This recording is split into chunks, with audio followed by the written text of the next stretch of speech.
Retinal detachment, I think ये एक complex किस्म की बीमारी है, लोगों में ज़्यादा इसकी अवेयरनेस भी नहीं है, तो क्या है बेसिकली ये? आंखों के अंदर बहुत सारी बीमारियां ऐसी हैं जिनके ऊपर हम वेट कर सकते हैं कि अगर वो प्रॉब्लम हो जाए तो वो इलेक्टिव सर्जरी होती है, जैसे सफ़ेद मोतिया का वगैरह है। लेकिन रेटिनल डिटैचमेंट एक ऐसी बीमारी है जो प्रैक्टिकली एक इमरजेंसी है कि जिस वक्त रेटिनल डिटैचमेंट होती है तो आपका पर्दा अपनी जड़ से बैक साइड ऑफ आई से उखड़ जाता है।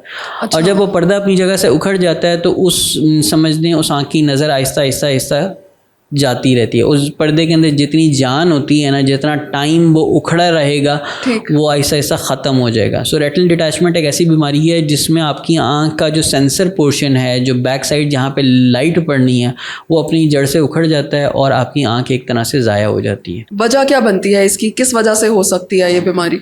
जैसे हम किसी इंजरी की वजह से होती है? यस, इसकी बहुत सारी वजूहात हो सकती हैं। नंबर 1, इंजरी कि कोई चीज़ लगी जिसकी वजह से रेटिना डिटैच होगी। नंबर 2, आपके रेटिना के अंदर इंट्रिंसिकली या इनहेरेंटली कुछ एरियाज़ होते हैं जो कि वीक होते हैं। जब कभी आपको कोई चोट लगी या आपकी पीछे विट्रस में ऐसी चेंज आई कि उसकी वजह से वो जो वीक एरिया था वहाँ पे कोई टीयर बन गया या वहाँ पे कोई ऐसा सुराख सा बन गया जिसकी वजह से वो पर्दा उखड़ जाए। सो ज़रूरी नहीं है कि आपको कोई चोट ही लगे तो आपका पर्दा उखड़ेगा। जिन लोगों के आँखों की साख्त इस किस्म की है, स्पेशली वो लोग जिनके माइनस के नंबर्स बहुत ज़्यादा हैं और आँख ज़रा बड़ी है, उसके अंदर ये प्रॉब्लम ज़्यादा होने के चांसेस होते हैं। ठीक है डॉक्टर साहब, सिम्टम्स क्या नज़र आता है जिसकी वजह से पता चलता है कि ये रेटिनल डिटैचमेंट है बेसिकली?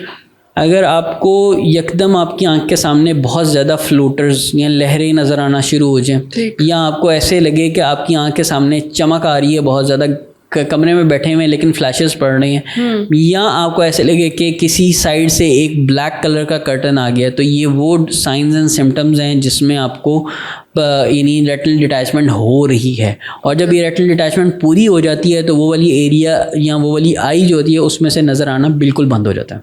ठीक है डॉक्टर साहब, ये सिचुएशन जो है ये ग्रेजुअली डेवलप होती है या एकदम से तेज़ी से?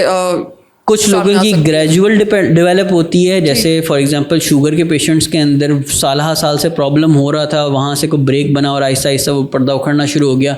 और कुछ लोगों की यकदम विद इन फ्यू आवर्स भी डेवलप हो जाती है। सो वो डिपेंड करता है कि आपकी किस किस्म की रेटिनल डिटैचमेंट हुई है। सिचुएशन आंख के लिए रिस्की हो सकती है, बहुत ज़्यादा रिस्की हो सकती है। ये इतनी रिस्की होती है कि हमें विद इन आवर्स या विद इन फ्यू आवर्स जो है वो आई को ऑपरेट करना पड़ता है, और पर्दे को प्रैक्टिकली अपनी जगह पे अगर हम नहीं जोड़ेंगे तो आहिस्ता आहिस्ता उसमें से जान जाती रहेगी।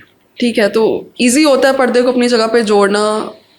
ये देखें, इसके जो स्पेशलिस्ट हैं के चांसेस 100% होते हैं? नहीं। इसके अंदर जो सबसे बड़ा प्रॉब्लम है वही है कि जो पर्दा अपनी जगह से उखड़ गया ना, जब हम उसको अपनी जगह पे वापस जोड़ेंगे भी तो वो कितना % काम करेगा ये इवन आपको कोई रेटिनल एक्सपर्ट भी नहीं बता सकता, चाहे वो इंटरनेशनली भी आप चल जाएँ। तो उसमें ये प्रॉब्लम है कि आपने पर्दे को जल्द से जल्द जोड़ना भी है और उसकी जितनी जान है उसको बचाना भी है। सो उसके अंदर आपका जो सर्जरी है वो कई घंटे की और समटाइम्स हमें जनरल एनेस्थीसिया में भी करनी पड़ती है, क्योंकि जो बच्चे हैं या जो बूढ़े हैं जो 2 घंटे नहीं लेट सकते, उनके लिए हमें मुकम्मल बेहोशी भी इस्तेमाल करनी पड़ सकती है। ठीक है, तो डॉक्टर साहब ऐसा क्यों होता है कि ख़ास तौर से जो रेटिनल डिटैचमेंट है उसमें बार बार ऑपरेशन की ज़रूरत पड़ती है?